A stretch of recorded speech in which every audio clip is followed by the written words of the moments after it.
E o estudo do grupo familiar de hoje vai falar exatamente como lidarmos com os conflitos nos grupos familiares e também na nossa vida, né, no nosso ambiente de trabalho, nossa casa, entre irmãos, entre pais, família. E aí, especificamente, vai ser sobre grupo familiar, como lidar com os conflitos e por que acontecem esses conflitos, e nós podemos estender isso também para a nossa vida do dia a dia. Nós estamos estudando o livro, né, Reuniões Atraentes, do escritor João Kominski. Já estamos avançados, mais da metade do livro. E ele cita aqui a história sobre a Maria Conflito e a Joana Raivosa. Diz que elas são vizinhas e elas se odeiam. Ninguém sabe ao certo como essa animosidade começou entre elas, embora existam muitas versões a respeito. Cada uma começou a participar de um grupo, a participar do grupo familiar, sem saber da presença da outra. Agora existe ali uma guerra desatada. Cada uma declarou firmemente que não sairá do grupo para deixar que a outra vença. E aí o que fazer?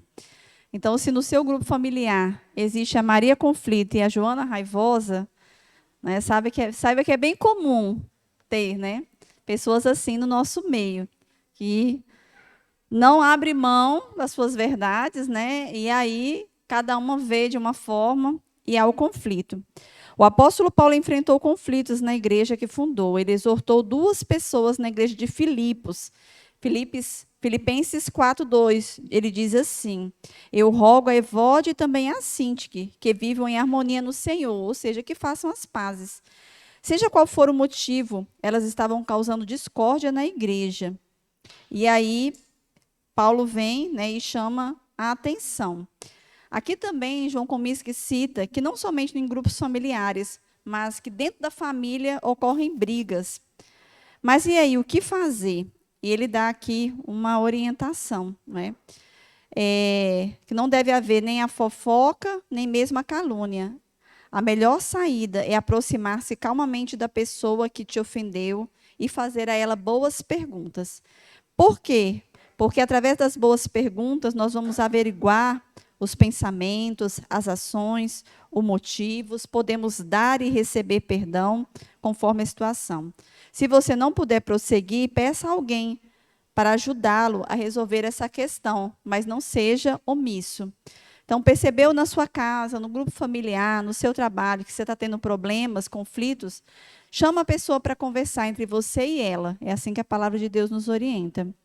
Algumas vezes há necessidade de se aplicar preceitos gerais do Evangelho a pessoas e situações em particular. No caso aqui, Evódia e Sintique, ao que parece, estavam enfrentando uma desavença entre si ou com a igreja. Em virtude de uma razão civil, pode ser que estivessem envolvidas em um processo entre elas, ou mesmo religiosa, pode ser que tivesse diferentes opiniões ou sentimentos, mas o apóstolo Paulo não deixou aquilo, né, sem que tratasse do assunto. Alguns de nós vivemos sob o lema evitar conflitos a qualquer custo. Eu me encaixo bem aqui, evitar conflito. Mas conflito e desentendimentos acontecerão, não importa o que você faça ou não, bem ou faça. Um provérbio chinês diz: o diamante não pode ser lapidado sem sofrer atrito, nem o homem ser aperfeiçoado se for privado de provações. Imagine um grupo familiar com uma placa na porta. Agora você imagine a cena, gente. Bem, né, na frente do lar, assim, vai ter grupo familiar hoje. Aí você vai botar uma placa assim: conflitos são esperados e bem-vindos. Será que algum de nós colocaria? Nós bem na frente assim do grupo? Ou então, está ali o círculo, né? E uma placa bem grande. Conflitos são esperados e bem-vindos. Aí ele diz aqui que a maioria de nós entraria em pânico, né, se lesse uma placa dessa. Mas ele diz algo bem interessante, que um grupo familiar funciona como hospital e não como um clube de campo, né, onde as pessoas só se amam, só, né, queiram bem, não acontece nada. Porque os conflitos podem existir e existem para ser resolvidos. E quando eles são resolvidos, há um aperfeiçoamento, um crescimento pessoal e do próprio grupo. Ele diz aqui, o grupo briga junto, mas permanece junto. E qual é a melhor maneira, então, para lidar com pessoas em conflito? Primeiro, ele fala, temos que abrir o problema, ou seja, não é esconder que não está acontecendo nada. Está acontecendo, não é? E vocês devem resolver. Chegar para a pessoa que está zangada e dizer, compreendo que você está chateado. Precisamos lidar com essa diferença de opinião. O conflito não pode ser tratado enquanto não for reconhecido e revelado. Então, ele tem que ser exposto. Ele diz aqui que, para esclarecer, devemos concordar, né, no que cada um, que o problema existe. Né? Devemos aceitar que existe um problema entre nós, ou seja, entre eu e outra pessoa, né? E ali tratar da situação. Em segundo lugar, ele diz que deve haver oração. Não adianta a gente querer resolver conflitos sem oração, porque a oração, nós estamos apresentando a nossa dependência de Deus. E entendendo que quem muda o outro e a nós mesmos é o Senhor. Então, tem que ser regado de oração. Primeiro, reconhecer o problema, que o problema existe. Segundo, regar essa situação com oração. Terceiro, conversar em particular. Não é sair fofocando, caluniando, falando um para o outro, sem ir direto na pessoa. Você tem que ir direto logo na pessoa e conversar o que está acontecendo. Mas se a animosidade continuar, né, você deve pedir que alguém te ajude. De repente a pessoa, não, quero papo contigo e tal. Aí chama uma terceira pessoa para poder te ajudar a resolver a situação. E ele diz que se mesmo essa pessoa, né, tentar ajudar e o outro não quiser resolver, você deve tratar essa pessoa como uma pessoa não arrependida e que continua em pecado.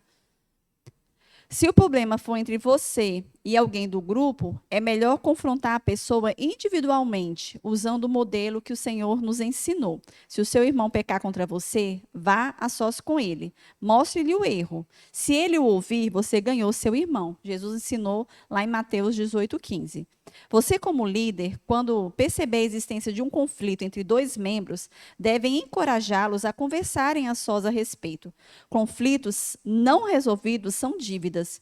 Poucas coisas destroem, debilitam um grupo mais depressa do que membros frustrados um com o outro. É a famosa lixa, né? É quando eu descubro que o meu irmão não é perfeito. E as pessoas descobrem também que eu não sou perfeita.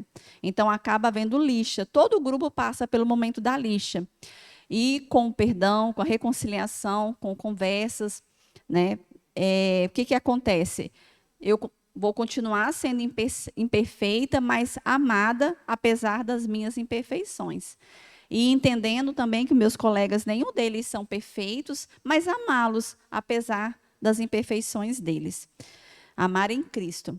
Quarto, né, qual a quarta orientação da melhor maneira de lidar com pessoas em conflito? Levem essas pessoas a ouvirem umas às outras, ou seja, deixem elas falarem. Né? E também oriente-as a se ouvir ativamente, porque às vezes a gente fica ouvindo o outro, mas ouvindo sem ouvir. Né? A gente já até falou isso aqui. Ouvindo, mas na verdade já querendo responder, né, já preparando a resposta, rebater, e não está ouvindo ativamente. Ajude-as a criticar ideias e não pessoas, ou seja, não ofender uns aos outros. Né? Entender que você não concorda com o que a pessoa está pensando ou falando, e não contra ela. Compreenda todos os pontos de vista, lide com todas as emoções e sentimentos. E, por fim, em quinto lugar, inclua apenas as pessoas diretamente afetadas. Você não precisa expor o que está acontecendo ao grupo. Ele fala até aqui, né? Trate offline, trate somente com aquelas pessoas que estão envolvidas no problema. Mas tente manter a situação sob controle e focado na resolução do problema, apenas com aquelas pessoas que necessitam de restauração naquele relacionamento. Então, ele trouxe aqui, né, como que existem os conflitos, são esperados e como tratar. E, para terminar, por que existem conflitos nos grupos pequenos? Ele fala que muitas vezes esses conflitos existem porque as expectativas de alguns são frustradas. Tem pessoas que chegam num grupo familiar sem entender o que é um grupo familiar. Uns pensam que é um estudo aprofundado da Bíblia, outros pensam que é bastante louvor, aconselhamentos, sessão de amizade, campanha evangelística, e acabam, assim, por não compreender o que é um grupo familiar, se frustrando, né, e havendo problemas entre essa pessoa e outros no grupo. Também fala aqui que pode acontecer conflitos de alguns tipos de personalidade que não se combinam muito bem, né? Um fala de mais, outro fala de menos, um é brigão, outro aí se encontram. As pessoas participam no grupo de maneiras diferentes. Membros de grupos comedidos e dominantes têm maneiras tão diferentes de participar que podem resultar em conflitos. E o último motivo, alguns membros da célula podem não concordar com o estilo de liderança daquele que lidera. Aí já é um problema com o líder, né? Critica, acha isso, acha aquilo. Então, algumas situações, né, que foram citadas aqui, se está acontecendo no seu grupo, que você possa já estar colocando em prática. Se isso está acontecendo na sua vida, às vezes, né, o seu grupo está bem, mas às vezes está acontecendo na sua casa ou no seu trabalho. Aqui algumas dicas preciosas. Sempre ter no coração Mateus 18:15. Abra aí. Vamos ler mais uma vez para encerrarmos. 10 minutos, irmão. Está dentro do Mateus 18:15. Você vai marcar na sua Bíblia. Todos vamos ler juntos.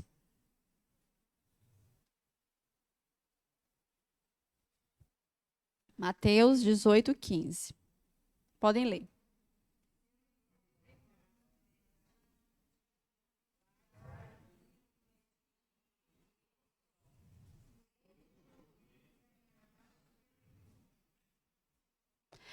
Então, que possamos guardar e praticar, não é, diante dos conflitos, das situações que nos acometem no nosso dia a dia. Vamos orar e logo após a palavra vai estar com o presbítero Adeilson.